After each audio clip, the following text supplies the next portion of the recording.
Guys, तो कैसे हैं आप लोग। मैं आ चुका हूँ लेजेंड्स आर ट्रू मानुओं का एपिसोड 6 लेकर।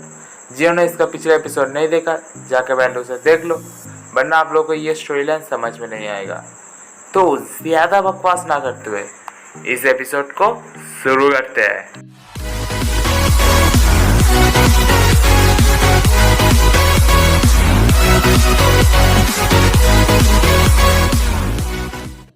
इस एपिसोड की शुरुआत में हमें ली के अपार्टमेंट का सीन दिखाया जाता है, जहाँ पे ली का दोस्त चिल्लाते हुए कहते हैं, साले ली तू कमीना, साले मैं इतने दिनों से मार खा रहा था बॉक्सिंग क्लब में क्योंकि तू नहीं आ रहा था। 15 दिनों से तू नहीं आ रहा था, मैं तेरी चिंता भी कर रहा था और मुझे आज पता चल रहा है कि मेरा दोस्त ली एक गर्लफ्रेंड मिलने के बाद उसके साथ मज़े कर रहा था, इसी वजह से तू नहीं आया, क्यों है ना। उसके बाद ली उससे कहते कि अरे भाई मुझे छोड़, तुझे कोई गलत फहमी हो चुका है। उसके बाद वो पीछे हट जाता है। जाओकिन आके उसके हाथ को पकड़ते हुए कहती है कि ली सुन, मुझे यहाँ पे मोटरलम पे खुद की एक आइडेंटिटी बनाना है, इसी वजह से तुझे अपने दोस्त को मेरे ऊपर छोड़ दे। और वैसे भी मुझे नहीं लगता कि तू अपने दोस्त अंडरवर्ल्ड या फिर भूत के बारे में कुछ भी बता सकता है, क्योंकि मुझे नहीं लगता कि तेरा दोस्त तेरे ऊपर विश्वास भी करेगा अगर तूने अंडरवर्ल्ड के बारे में उसे कहा। तो ली कहता है कि हाँ तुमने सही कहा। उसके बाद ली अपने दोस्त से कहता है कि भाई सुन, ये लड़की वैसे तुम्हारा नाम क्या है। इस बात को सुनने के बाद जाओक्विन भी हैरान हो जाती है कि अबे साले तुझे मेरा नाम तक नहीं पता और तू इंट्रोडक्शन देना चाहता है। उसके बाद जाओक्विन कहते हैं कि मेरा नाम जाओक्विन है। उसके बाद ली कहते हैं कि हाँ ये जाओक्विन है और ये और मैं कह के वो कुछ भी नहीं कह पाता। उसके बाद उसका दोस्त कहता है कि क्या तुम मुझे एक बुद्धू समझता है।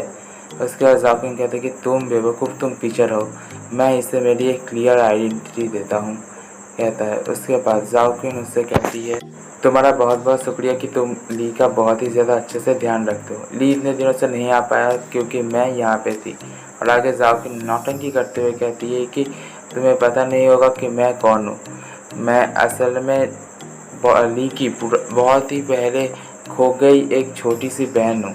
और इस बात को सुनने के बाद ली भी पूरी तरीके से हैरान हो जाती, क्या तू मुझे अपनी बहन बता रहा है। उसके बाद ली का दोस्त कहता है कि क्या छोटी बहन, लेकिन ये हो ही नहीं सकता क्योंकि ली तो एक ऑर्फनेज में रहता था। और इससे जाओक्विन को झटका लगता है, क्या ये बंदा एक ऑर्फनेज में रहता था और मुझे पता भी नहीं। और आगे जाओक्विन नाटक को जारी रखते हुए कहते हैं कि हाँ यह बात सच है कि मेरे भाई को बहुत पहले एक वजह से ऑर्फनेज में भेज दिया गया था। जब हम लोग की हालत ठीक हुआ तब हम लोग ली को ढूंढने भी लगे, लेकिन हम लोग को ली कहीं पर भी नहीं मिला। और अभी कुछ दिनों पहले ही हमें ली का पता चला और हम लोग मिल पाए।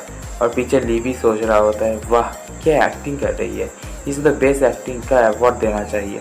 और आगे जाओक्विन एक्टिंग को जारी रखते हुए ली के हाथ को पकड़ने के बाद कहती है, हम लोगों के मिलने के बाद बहुत सारी चीज़ें हुई और इसी वजह से ली तुम लोगों को फ़ोन करके बता भी नहीं पाया। इसके लिए मैं माफ़ी मांगती हूँ कि तुम्हें इतना ज़्यादा चिंतित होना पड़ा। और आगे जाओक्विन दोबारा से नाटक को कंटिन्यू करते हुए कहती है कि मुझे बहुत ही ज़्यादा गर्व हो रहा है कि मेरा भाई इतने अच्छे दोस्तों के साथ है। और विजय से ली भी सोच रहा है, अरे बाप रे भाई तेरे इस एक्टिंग के ऊपर कोई बेवकूफ़ी होगा जो भरोसा कर लेगा। लेकिन उसके बाद ली का दोस्त जाओक्विन के हाथ को पकड़ता है और उससे कहता है, जाओक्विन तुम्हें चिंता करने की कोई भी ज़रूरत नहीं, आज से तुम्हारा भाई मेरा भी भाई है और हम लोग भी एक सिबलिंग से बन रहे हैं। तो फिर तुम्हें अगर कभी भी कोई मुसीबत हो तो फिर तुम बेझिझक मुझे बता सकते हो। और पीछे से ली कहते कि क्या इस बेवकूफ़ ने विश्वास भी कर लिया, हाँ ये तो एक नंबर का बेवकूफ़ है। तो इनकी ऐसी घटिया एक्टिंग को तो एक बच्चा भी समझ जाएगा कि ये एक्टिंग कर रही है, लेकिन ये बंदा सच में एक बेवकूफ़ है कि ये समझ नहीं पाया। और आगे ली का दोस्त जब वापस जा रहा होता है, जाओक्विन कहता है कि ठीक है तुम वापस ज़रूर आना, हम लोग दोबारा से बैठ के बात करेंगे।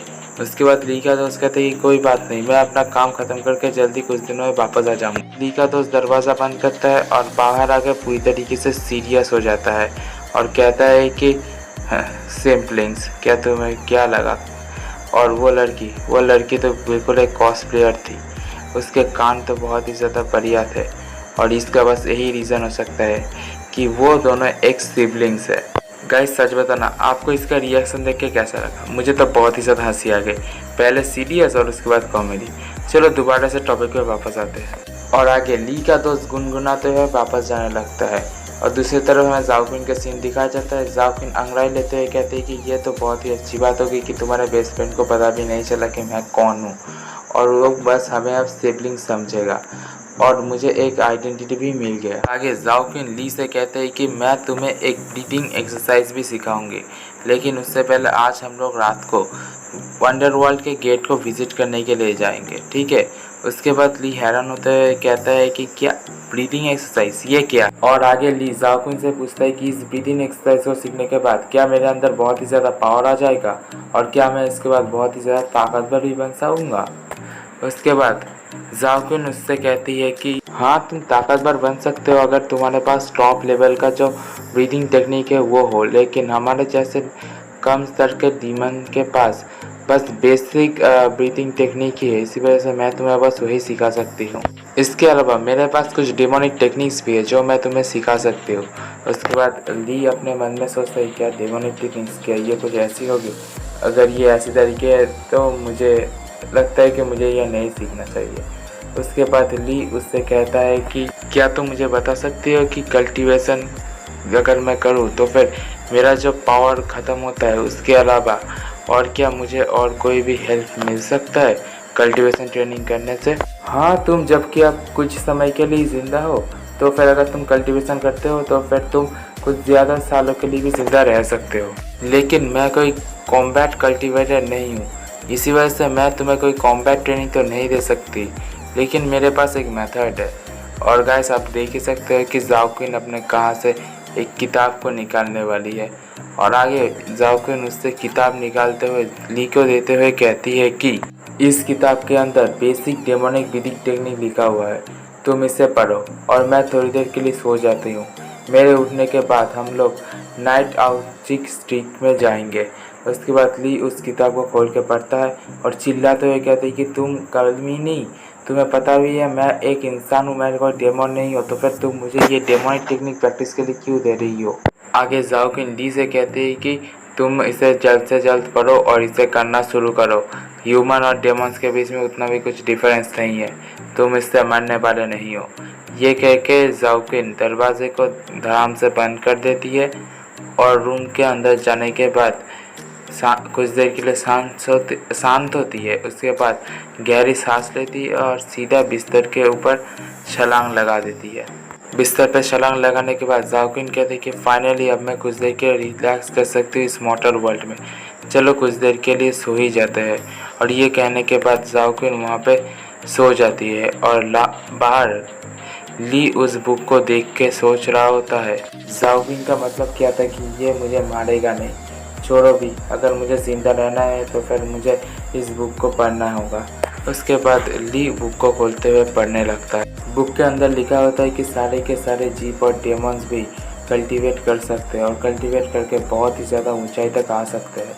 मैं उम्मीद करता हूँ कि सभी लोग बहुत ही ज़्यादा ऊंचाई तक पहुँच सके। कल्टीवेशन के 9 मेथड है, उनमें से पहला है कोर डिफाइनिंग, दूसरा है कोर कॉन्डेंसन, तीसरा है बॉडी डिफाइनिंग, चौथा है कोर बियरिंग, पांचवा है अर्थ इमॉर्टल, उसके ऊपर है अनबाउंड इमॉर्टल, उसके ऊपर है हेवन इमॉर्टल और इन दोनों के ऊपर भी है डिवाइन इमॉर्टल और इन सभी के आखिर में है गोल्डन इमॉर्टल। और इन सारे के सारे ब्रीदिंग टेक्निक्स की वजह से जो डेमॉन्स है वो इंसानों का रूप ले सकते हैं और उसके बाद सारी की सारी स्पिरिचुअल एनर्जी को कैसे वो केंद्रित कर सकते हैं ये भी इस ब्रीदिंग टेक्निक में लिखा हुआ है। लेकिन इस टेक्निक में कुछ समस्या है, लेकिन इसे सीखना उतना भी ज़्यादा मुश्किल नहीं है। और इस ब्रीदिंग टेक्निक को सीखने के लिए इन 9 चक्रों की बहुत ही ज़्यादा ज़रूरत है। उसके बाद ली इन चक्रों के साथ मेडिटेशन करने बैठ जाता है। उसके बाद जाओक्विन का सीन दिखाया जाता है। जाओक्विन नींद से उठती है और कहती है कि बहुत ही अच्छा नींद आया। आसपास देखते हुए कहती है कि क्या यहाँ पे इतना ज़्यादा डार्क कैसे हो गया, और ली को बुलाता है। कहती है कि ली तुमने मुझे जगाया क्यों नहीं, इतना ज़्यादा देर हो गया। लेकिन ली को देख के वो पूरी तरीके से हैरान हो जाती है। कहती है क्या ये बंदा तो जीनियस है, इतनी जल्दी डीप मेडिटेशन स्टेज में कैसे चला गया, मुझे विश्वास नहीं होता कि ये बंदा इतना ज़्यादा जीनियस है। उसके बाद ली अपने आंखों को खोलता है और खोलने के बाद जाओक्विन को देखता है। कहते हैं कि अच्छा तो तुम उठ चुके हो, तो फिर चलो अब बाहर चलते हैं। उसके बाद हम लोग को उसी स्ट्रीट का दिखाया जाता है जहाँ पर से ली अंडर ग्राउंड में गया था। वहाँ पर जाकर देखते हैं यहाँ पर कुछ भी नहीं है और जाओ को निराश हो जाती है। यहाँ पे कुछ भी नहीं है, ये बिल्कुल सेम है जब मैं पहली बार यहाँ पे आई थी। उसके बाद ली कहता है मेरे ख्याल से जाओ को इनकी ऐसा हो सकता है कि इस जगह के साथ किसी एक स्पेसिफिक डेट का कनेक्शन हो। जब मैं 15 दिन पहले यहाँ पे आया था तब मुझे यहाँ पे एक घोस्ट दिखा था और घोस्ट फेस्टिवल भी चल रहा था और उसी दिन ही मेरा बर्थडे भी था। तो क्या ऐसा हो सकता है कि ऐसे स्पेसिफिक दिन पे ही इस गेट खुलता है? उसके बाद जाओकिन कहते हैं कि हाँ ये हो सकता है, टाइम एक बहुत बड़ा फैक्टर है, लेकिन इसकी वजह से मैं एक पूरा साल तो यहाँ पे नहीं रुक सकती। और आगे जाकुन कहते हैं कि अगर ये रास्ता बंद है तो फिर हमें कोई दूसरा रास्ता ढूंढना होगा जिससे कि हम लोग अंडरवर्ल्ड में जा सके। और आगे जाकुन ली से कहते हैं कि ली क्या तुम मेरी मदद करोगे कि एक दूसरा रास्ता ढूंढने में? उसके बाद ली कहते हैं क्या तुम मुझसे पूछ रही हो? उसके बाद जाकुन ली से कहते हैं कि हाँ क्या तुम मेरी मदद कर सकते हो कि कहाँ से अंडरवर्ल्ड में जाते हैं इसका दूसरा रास्ता ढूंढने में? क्या तुम्हें पता है कि अंडरवर्ल्ड में जाने का दूसरा रास्ता कहाँ पे हो सकता है? क्या तुम इसे ढूंढने में मेरी मदद करोगे? उसके बाद ली कहते हैं कि हाँ क्यों नहीं, चलो मैं इंटरनेट में ढूंढता हूँ। उसके बाद वो इंटरनेट में भी सर्च करता है कि अंडरवर्ल्ड में कैसे जाए। उसके बाद इंटरनेट बहुत सारे मैसेज आते हैं कि तुम्हें क्या लगता है कि लेजेंड सच है? क्या तुम्हें लगता है लेजेंड्स ट्रू होंगे? और इन सारे के सारे बहुत सारे जगहों के बारे में यहाँ पे बताया जाता है। और गाइस यहीं पे ये एपिसोड ख़त्म हो जाता है। अगर आप लोगों को मेरा एक्सप्लेनेशन पसंद आया हो तो प्लीज़ वीडियो में लाइक और चैनल को सब्सक्राइब कर दीजिए। मैं ऐसे ही नए नए मानवास को एक्सप्लेन करता रहता हूँ।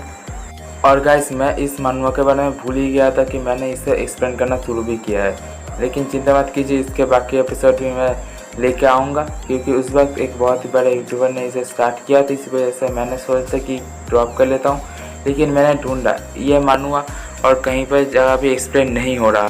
इसी वजह से मैंने सोचा कि चलो इसे दोबारा से एक्सप्लेन करना शुरू कर देते हैं। तो thanks for watching my video, मिलते हैं इसके नेक्स्ट एपिसोड में।